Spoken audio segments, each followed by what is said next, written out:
Do banks still get hacked nowadays? What do you think? My name is Anne de Nies, and when I joined Secura as a manager of the market group finance, that was one of the things on my mind. Do these very cyber mature organizations actually get hacked? They have a lot in place to defend themselves. Their cyber maturity level is very high. But when I talk to my team, I realize it's not that black and white.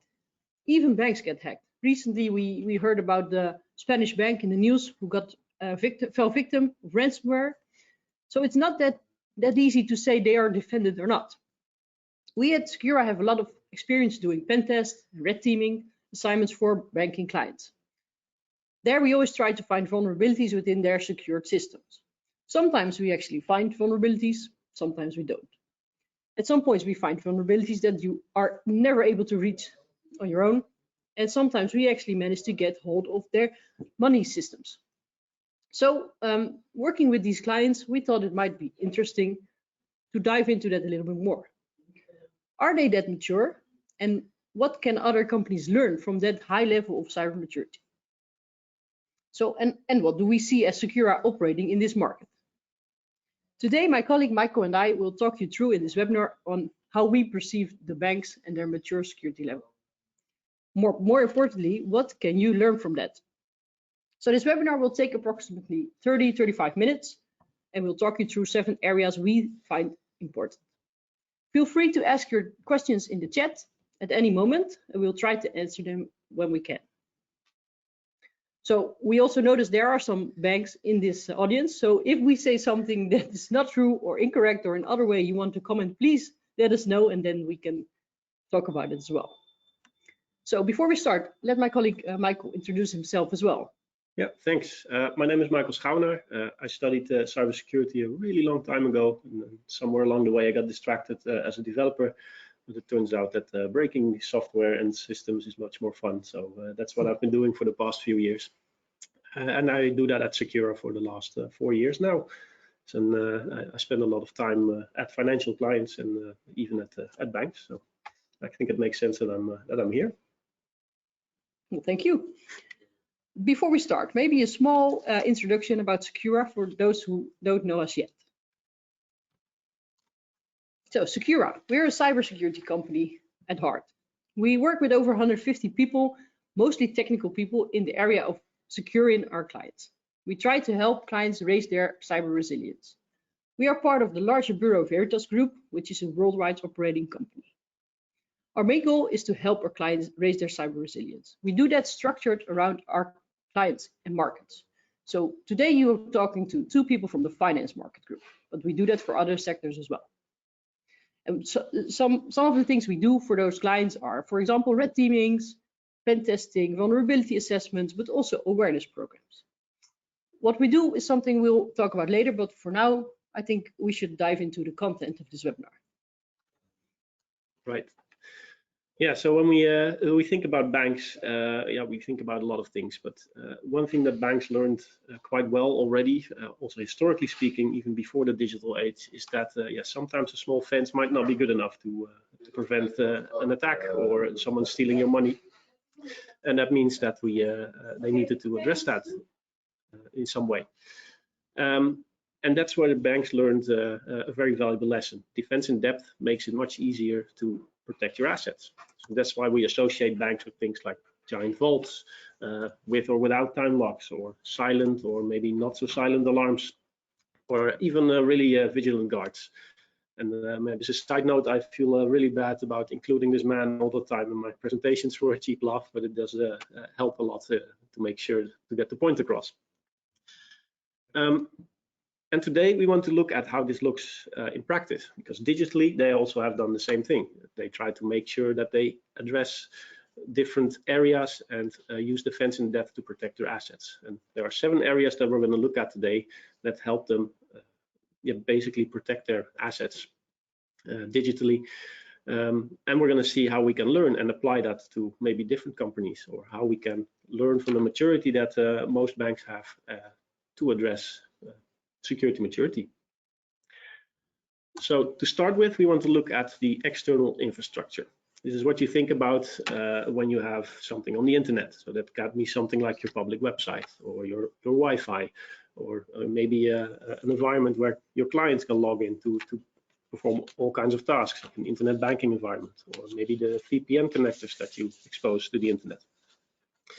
And these are things that we really think about when we think about hackers in most cases. Some guy in a dark room with a hoodie, tapping away all kinds of things, a big stack of energy drinks in the corner, and suddenly he leans back and says, oh yeah, I'm in, this is it. In practice, that's not really how it works anymore. In practice, things are much more opportunistic, because in the end, a lot of the things that are vulnerable over the internet are scanned for automatically, exploited automatically, and yeah, hackers in generally don't care if it's a bank or if it's a hospital or some other type of client. That's why it's much more opportunistic these days. However, that does not mean that you don't need to protect that. You need to make sure that you protect those external assets, because that's often a way that attackers still can get in. So, Michael, if you talk about protecting yourself from these threats, in your experience, how do the bigger banks protect themselves? Yeah, well, they do that in various ways. The first thing is reducing your attack surface, making sure that you only expose what you want to expose, because if it's not available to someone over the internet, it's almost impossible to hack, right? If you can't reach it, then you can't attack it. The second thing that they want to do is know what they have. So making sure that they have an inventory and keeping it up to date. So having a good patch management strategy, figuring out what's there and how to protect it, also helps limiting the attack surface in a lot of ways. So, we as a pen test company obviously try to break through those safeguards or measurements. Do you have an example of how we did that in the past? Yeah. So a few months ago, we had a great example of this, because, as I said, this is often much more opportunistic, and yeah, we need to be lucky, but sometimes you don't need to be lucky, because one thing you can still do on the outside in most cases is your password attack. So start guessing or steal credentials in some way and try to gain access to that. Luckily, what we see, most clients have multi-factor authentication in place that will prevent you from just abusing the credentials that you steal.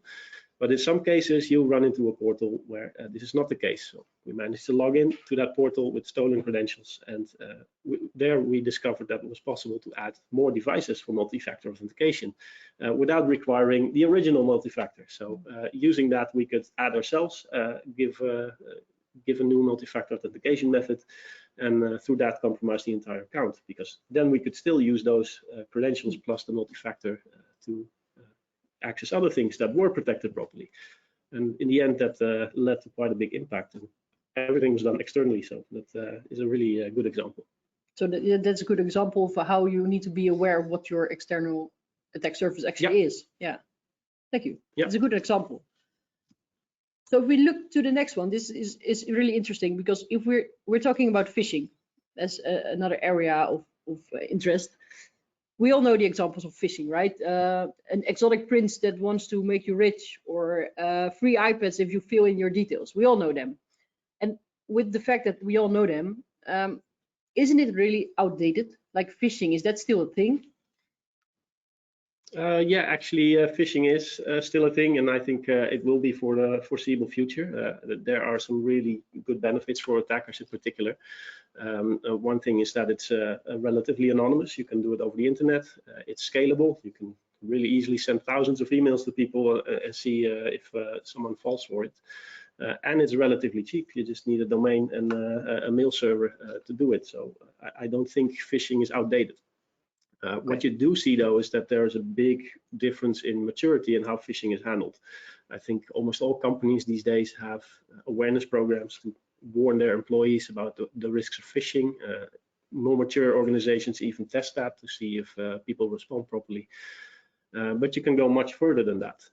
So I think the really most mature organizations are very proactive. Instead of just teaching people about phishing, they also test it.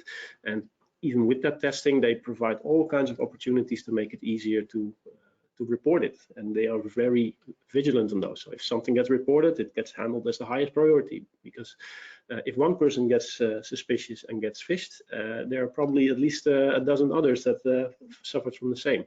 So you can have one or two very vigilant people who protect all the others, and that's how they try to do that. And of course, there are a lot of technological measures these days that can help you out as well, that will help you prevent the phishing from reaching you in the first place. So a big example is there that you look at how old the domain is. If it's been registered 2 days ago, you might not want to allow it in an email that's sent to you. Or if it looks like your domain, but it is not. So if there's a slight spelling mistake, you can detect that early, and then before even the first phishing email is sent, you will have caught the potential phish. Okay, so there's a lot to do to prevent phishing, but how do we as an offensive security company, as attackers, try to bypass them? Yeah, well, we do that in different ways. I think if you perform more targeted phishing, so instead of just sending it to 50 people, you send it to 2 people or 3 people and have a better story, or maybe build some rapport beforehand, it will become much easier. People will be really more easily convinced. But what we are very successful with these days is phishing, which is phone phishing. Instead of emailing people, we call them up, and obviously this is not as scalable, and it's not maybe a bit more personal, so there's a bit more risk, but from our perspective, it is very successful. Not just in the results, but also in how we see the lack of reporting. So even if someone is suspicious and they say, okay, I don't believe you, they still don't know where to report it, or report it to the right people that handle it. So a campaign is not an instant loss the moment you get spotted. And we have a really cool video about that. We will share it in the chat. It's not that long, but we will also send it with you at the end of this webinar. But it really shows the potential impact voice phishing can have.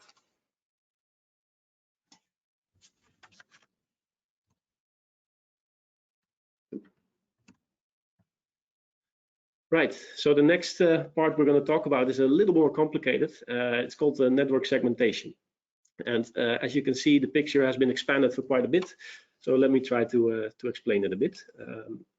In the bottom right, you see the crown jewels. So those are the most important things that you have in a company. So if we're talking about the classic bank, this is the big vault where you have the big stacks of money, the jewelry, all those kinds of things. And if we're talking about network segmentation, that's the difference between having the bank vault in your lobby and it's open and everyone can reach it and maybe even open it, or you put it really deep down somewhere in the depths of your bank, and you need access to a hallway that's only accessible to 4 people. And that's exactly what the same that happens on the digital level. You also try to make sure that things are only accessible from certain positions, and that's how you do that using network segmentation. So if we look at the external infrastructure, you now see that it's connected to a backend service, and that one might have a connection to some internal app services and applications, but it's not all directly reachable from all positions. So that's what you mean by segmenting your network, but why is that so important? It's important because if I go back to the slide, it means that if someone gets compromised on the perimeter, so either through your external infrastructure or, for example, because they got phished, it doesn't mean they can immediately start attacking all your important assets.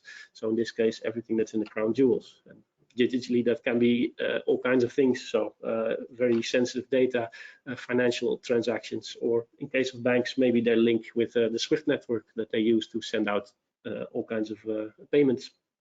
And that means it will be very difficult to attack directly. You will need to make all those intermediate hops and steps in order to reach it, and that gives defenders more time to react. Yeah, and that makes sense. So for our audience, I can imagine that not everyone is as big as a bank, and some people might even have no segmentation in their network at all. So what would you suggest if you're a smaller company and your network is just one open big network? Where would you start? Yeah, if you have a flat network, I would definitely recommend start with the most important things. Start with your crown jewels. Make sure that, for example, the databases with the most important data that you have are only reachable from certain machines or certain areas. And if you start there, you will definitely run into a really practical issue. So how do you make sure that everything that you have still works if it's not all accessible over the network? But by starting with the most important parts, you will already realize that you may want to make some choices and decisions that are hard to work with, but you will sort of figure them out along the way, and then you can start applying that to all of the rest of your network as well. Yeah, and you will run into things like using dedicated hosts that allow you to do maintenance on these environments, or that you require certain authentication materials before you can access all those kind of cron jewels. But you will learn from it by starting with what's most valuable. All right, that makes sense. So in the meantime, there are a few questions in the chat. Some of them already answered, so feel free to add more questions and we'll try to answer them along the way.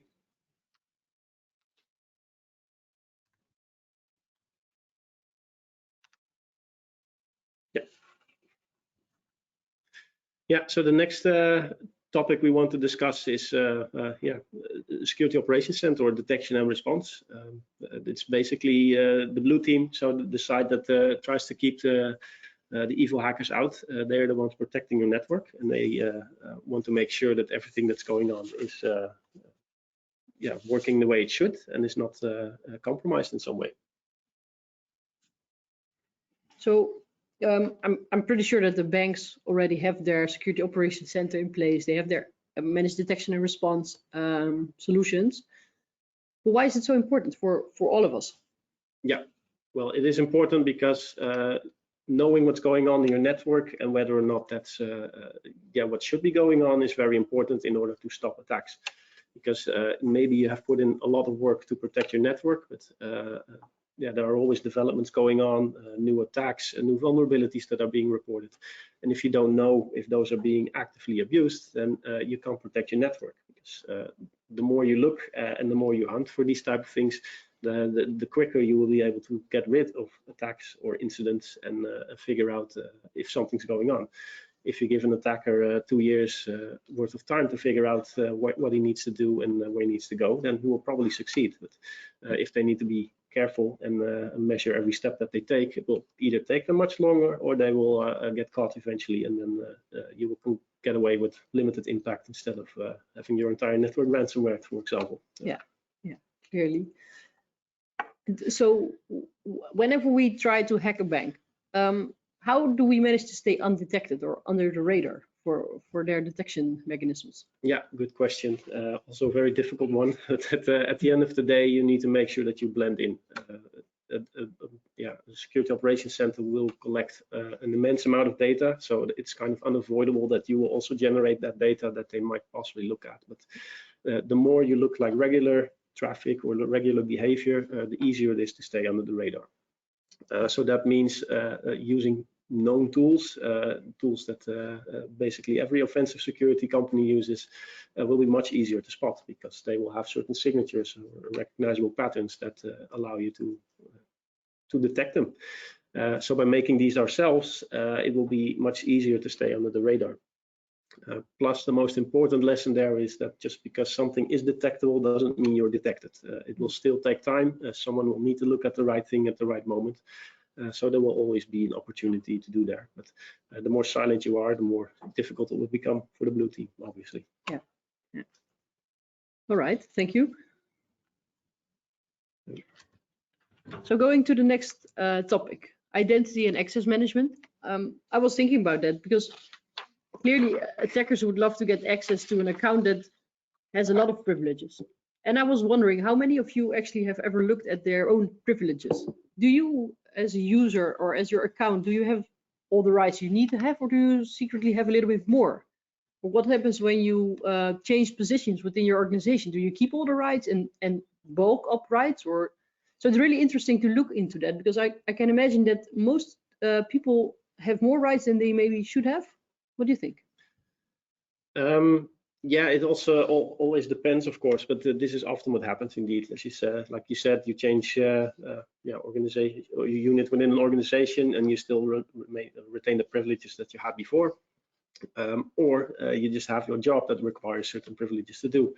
It's very tempting to assign those privileges to a user, but that is very difficult to keep track of and maintain, and also make sure that the right people have those permissions. And the more permissions you give someone, the bigger the impact will be once they are compromised. So if someone gets phished, for example, you have the privilege that they have. But if they are just a normal user with only user permissions, so maybe they have access to a file share somewhere and that's it, that becomes much easier to defend than if they're also already the domain admin and you have full privileges to control the network.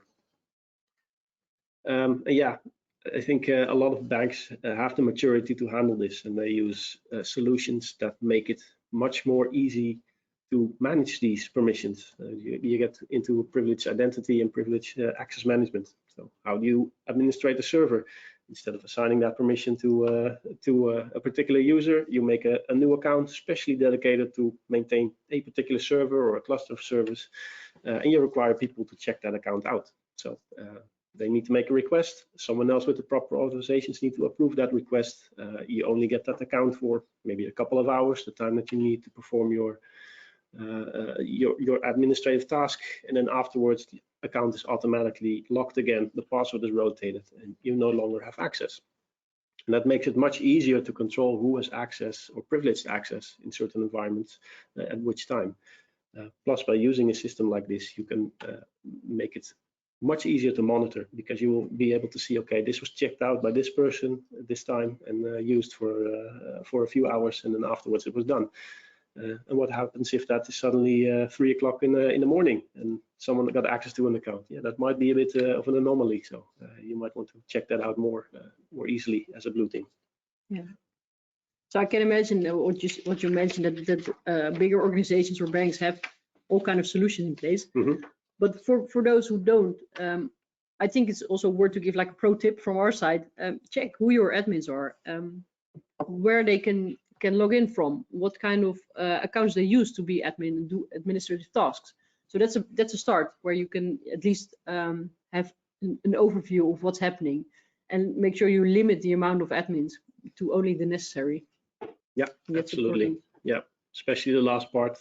Sometimes we run into situations where a client has a user base where 20% has super high privileges on the network, and yeah, that's good for us, maybe not so good for the client in most cases. Yeah.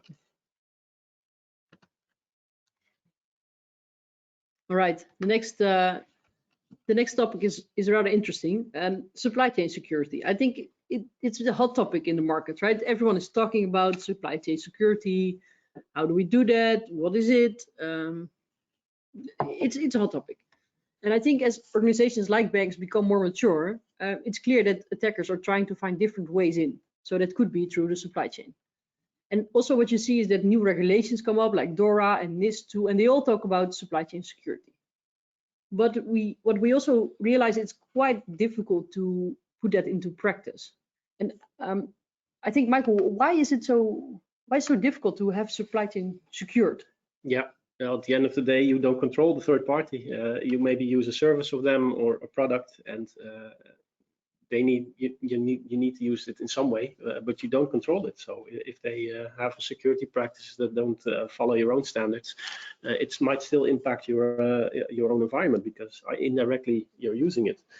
And contracts do often mention these type of things where they require their suppliers to adhere to all kinds of standards. But yeah, who's to say that their ISO 27K certificate is actually covers what you want to cover?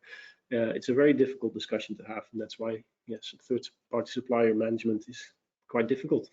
Yeah, I can understand. And so, what in your experience, what do banks do about this? How do they handle it? Yeah, I think everyone who has handled with a bank or dealt with a bank as a supplier will know that it can be quite difficult. They have very strict procurement rules, so a lot of the things they try to catch beforehand or put into contracts. But again, as I mentioned, it can be sort of a paper tiger and be very difficult to actually validate. But on a very technical level, they can be quite simple. So require the products that they have to be tested. So if they are using a certain product, either provide a pen test report every year on that product, or they do it themselves. They ask the internal teams to pen test that particular application or service that they use, and any findings that are reported need to be remediated according to the policies that they have defined. So not just testing their own stuff internally, but also the products that they actually use from third parties. All right, thank you. I think we could go on to the last topic, the seventh one. We wanted to also talk a little bit about rules and regulations, because I think that's the rules and regulations that have been in place for a while. That is what forced our banks or our financial system to become secure. I think that's for them, it's quite common practice. But for all others that are not a bank or are not that regulated, there's a lot coming on. So I already mentioned before the DORA, the Digital Operational Resilience Act, which is coming up, is going to ask quite a lot, amongst other things, the supply chain security, but also other things. I guess banks will just incorporate that into their frameworks and their existing procurement and rules and everything. But how could other companies deal with this?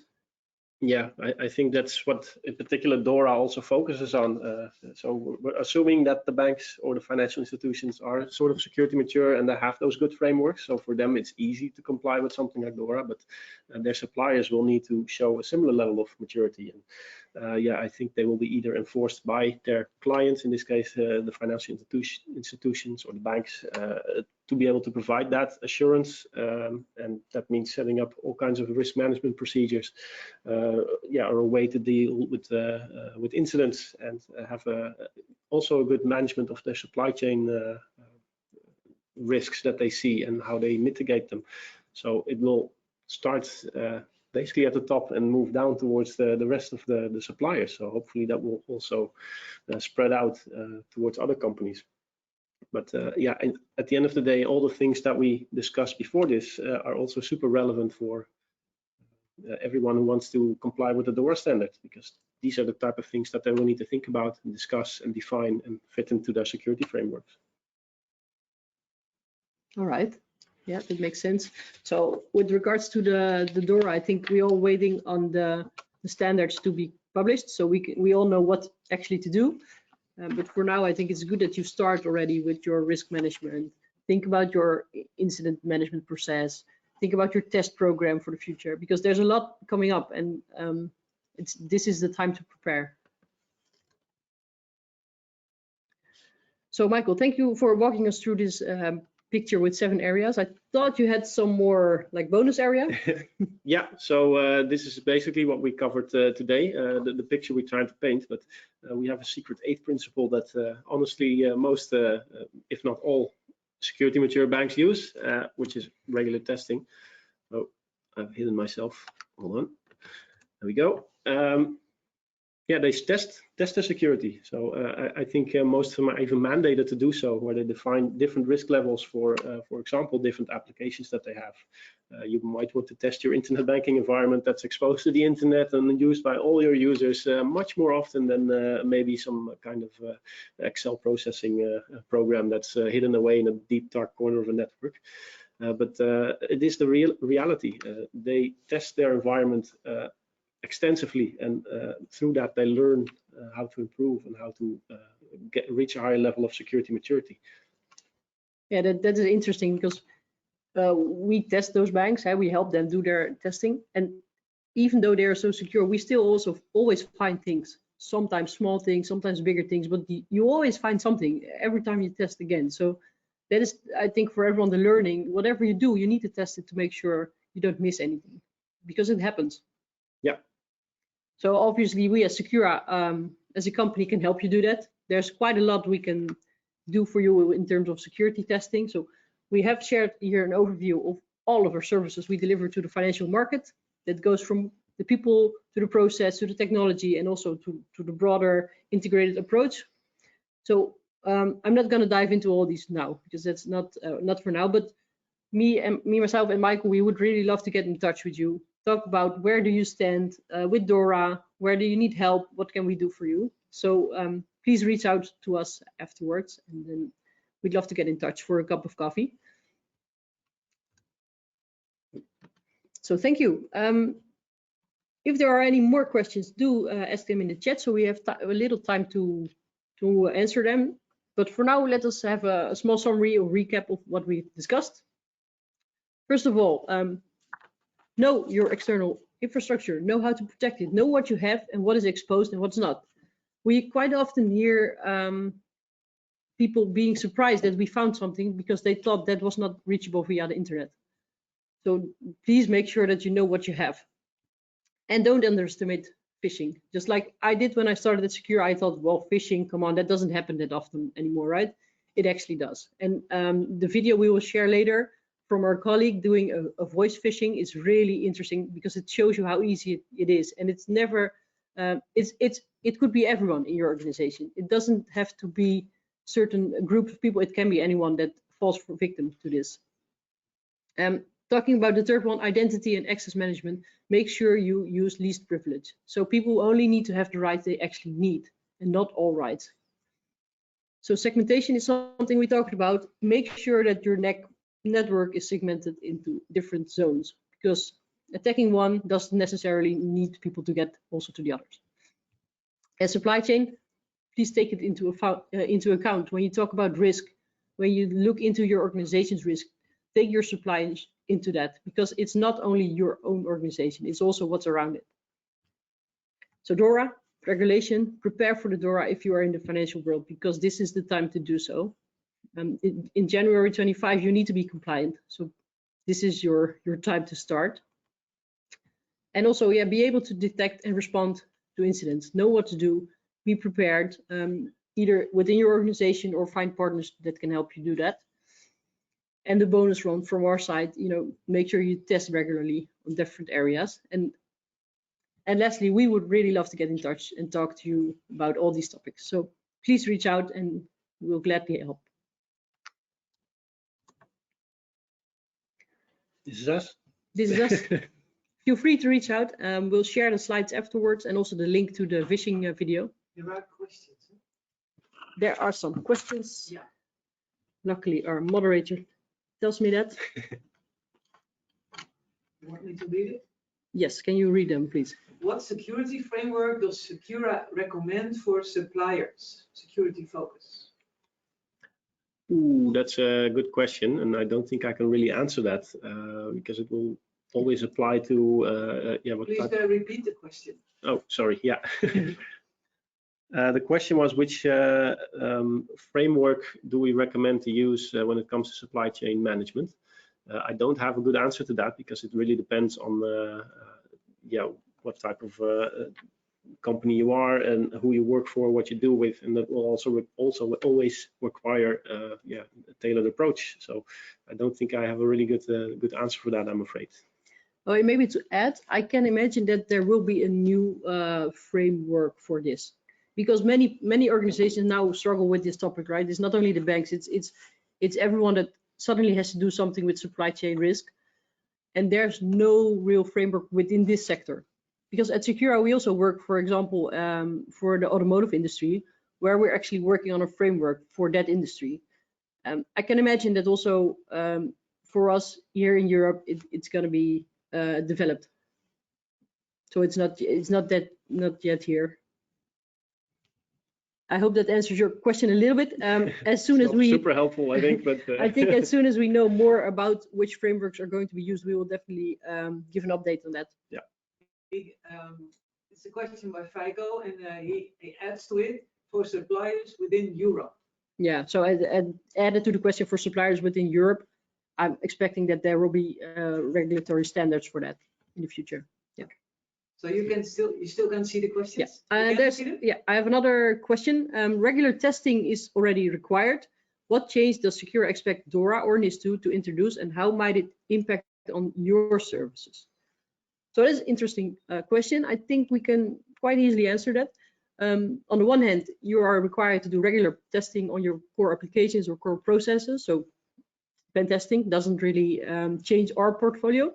But what does change is that it requires the threat intelligence-based pen testing. So what we already do at Secura, we do red teaming assignments. And we're pretty sure that DORA requires companies to do red team assignments.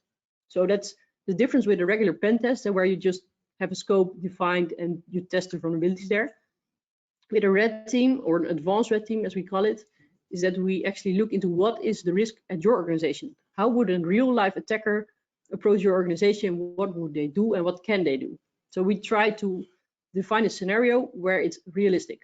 And that's what we're going to test. So it doesn't only test vulnerabilities, it also tests your defense. It tests whatever we can do within your network once we're there. It tests your resilience. How can you respond to it? So that's different. It's for us at Secura, it's not a totally different solution because we already do red teaming for years, and we also do, for example, DORA assignments for the banks. I do think that advanced red team is somewhere in between the regular red teaming and the DORA assignments. So it's more about the process around it that we need to adopt to the DORA. I hope that answered your questions. Some other questions were already kind of answered in our talk, so I think we're there yet. If you have any questions afterwards, feel free to reach out to us. I'll put our faces on the screen again. Thanks. Doing the emails.